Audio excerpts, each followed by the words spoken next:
Bismillahirrahmanirrahim. Assalamualaikum warahmatullahi wabarakatuh. Waalaikumsalam warahmatullahi wabarakatuh. Sebelum melaksanakan pembelajaran pada pagi hari ini, alangkah baiknya kita membaca doa terlebih dahulu. Membaca doa mulai.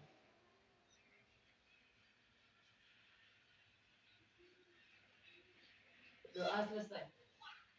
Sebelum kita melaksanakan pembelajaran pada hari ini, kita absen dulu ya. Elsa, Safrina, Marsa. Sebelum kita memasuki materi minggu ini, masih ingat kan materi minggu lalu, yaitu kita sudah membahas materi tentang pesawat sederhana pada pertemuan pertama. Dan pada pertemuan kali ini kita akan membahas sistem reproduksi pada manusia, yaitu tentang pembelahan meiosis dan mitosis. Yang mana tujuan dan manfaat mempelajari pembelahan mitosis dan meiosis ini adalah peserta didik mampu mendeskripsikan fase-fase pembelahan yang ada pada mitosis dan meiosis. Yang kedua itu peserta didik mampu menjelaskan ciri dari setiap fase pembelahan meiosis dan mitosis. Yang ketiga adalah peserta didik nanti dapat menjelaskan karakteristik atau bentuk atau sifat sel anakan pada pembelahan mitosis dan meiosis. Nah, manfaat mempelajari pembelahan mitosis dan meiosis itu dibedakan menjadi 3. Yang pertama itu adalah untuk pertumbuhan, yang mana suatu makhluk hidup akan dapat hidup atau tumbuh karena sel-sel yang ada pada tubuhnya itu bertambah banyak. Jadi mereka tuh kayak mengalami perkembangbiakan gitu. Misalnya sel indukannya saat 12 akan jadi 24. Misalnya 4 akan jadi 8 seperti itu. Selanjutnya itu adalah untuk perbaikan. Jadi apabila seseorang mengalami luka pada bagian tubuh, pasti lama-kelamaan luka itu akan tertutup sendiri. Itu adalah merupakan proses dari pembelahan meiosis dan mitosis yang mana masuk dalam untuk kategori perbaikan. Selanjutnya itu adalah untuk reproduksi. Reproduksi atau sering disebut dengan perkembangbiakan merupakan ciri lain dari makhluk hidup. Pada saat proses reproduksi seksual, diperlukan kedua sel kelamin untuk membentuk sebuah individu baru. Jadi proses ini adalah pembentukan kelamin yang dilakukan dengan cara pembelahan sel. Sampai di sini ada yang mau ditanyain nggak? Tidak. Oke. Sekarang coba Marsha jelasin atau bacain tentang pembelahan mitosis itu gimana? Nah, di sini itu kita akan memasuki tentang pembelahan mitosis. Pembelahan mitosis sendiri itu merupakan pembelahan dengan tipe pembelahan yang dapat menghasilkan 2 sel anakan. Sel anakan tersebut nantinya akan mempunyai karakter yang identik atau sama dengan induknya. Artinya, pada kedua sel anakan yang terbentuk akan mempunyai susunan genetika yang sama dengan induknya, termasuk dalam bentuk atau jumlah dan memiliki susunan genetika yang sama. Nah, pada proses pembelahan mitosis ini, proses yang saling berkesinambungan, yang kayak gini loh dia itu akan selalu berkaitan. Jadi proses pembelahan mitosis ini dibedakan menjadi 4. Yang pertama itu ada profase, yang kedua ada metafase, yang ketiga ada anafase, dan yang keempat itu ada telofase. Nah, sampai di sini ada yang mau ditanyain nggak? Saya Apa Marsa? Saya mau nanya, anafase itu apa?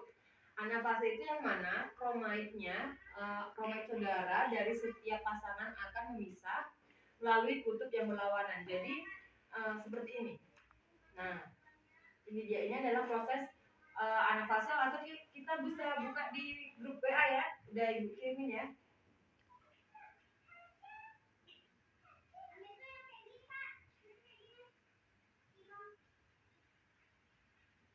Udah dibuka?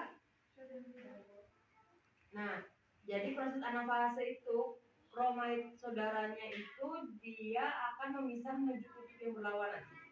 Jadi dia itu akan beradu seperti ini. Beradu. Nah, seperti itu. Ada lagi nggak yang mau tanya? Atau belum jelas nih antara profase, metafase, dan telofase? Saya apa lagi? Kalau telofase itu apa? Telofase itu umumnya selalu diikuti dengan terjadinya pembelahan Jadi pembelahan itu terjadi seperti pembelahannya kan dia dari satu nanti akan membesar, akan beranak di anafase kan, dia akan berlawanan. Nah setelah berlawanan itu nanti dia akan membentuk lagi. Jadi posisinya kayak yang di foto nomor 5 di grup WhatsApp kita. Udah dilihat belum? Coba diperhatikan. Nah, di situ kan sudah ada sudah tertera pembelahan sitoplasmanya dapat disebut dengan sitokinesis.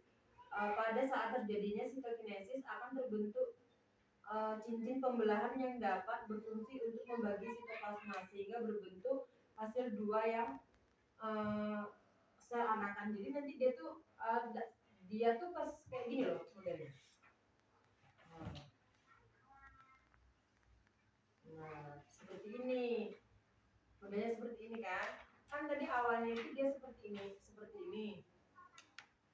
Di proses profasenya kan seperti ini. Jadi setelah proses telofasenya seperti ini. Sampai di sini ada lagi yang ditanyakan? Kalau nggak ada yang ditanyakan, kita masuk pada pembelahan meiosis.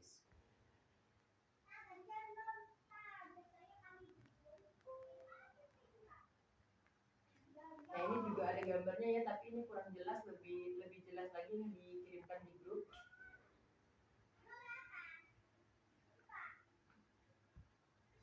Selanjutnya itu adalah pembelahan meiosis. Coba Marsa bacain dulu pembelahan meiosis itu apa? Pembelahan meiosis adalah suatu pembelahan sel yang akan menghasilkan sel anakannya masing-masing. Pada sel anakannya hanya akan memiliki separuh dari jumlah kromosom yang dimiliki oleh sel induknya. Oke, jadi pada pembelahan meiosis ini, misalnya dia sudah dijelasin pembelahannya akan menghasilkan 4 sel anakan yang masing-masing sel anakannya hanya dimiliki separuh jumlah kromosom yang dimiliki induknya. Jadi misalnya induknya ini memiliki jumlah kromosomnya 8, jadi sel anakannya itu hanya 4. Begitu juga seterusnya. Kayak sel induknya itu memiliki jumlah kromosomnya 12, berarti anakannya akan cuma 6. Jadi gitu ya. Kalau sel mitosis tadi kan sama. Sel anakannya sama seperti induknya, tapi kalau di meiosis ini jumlah sel kromosomnya setengah dari sel induknya. Selanjutnya pembelahan meiosis dapat disebut juga sebagai pembelahan reduksi, yang mana membedakan proses pembelahan mitosis. Pembelahan pada meiosis akan berlangsung dalam 2 tingkatan, yaitu meiosis 1 dan meiosis 2. Nah, seperti ini ya gambarnya. Kan kalau di mitosis tadi ada profase, metafase, anafase, dan telofase. Tapi kalau di pembelahan meiosis ini, karena dia ada dibagi jadi 2 tahap.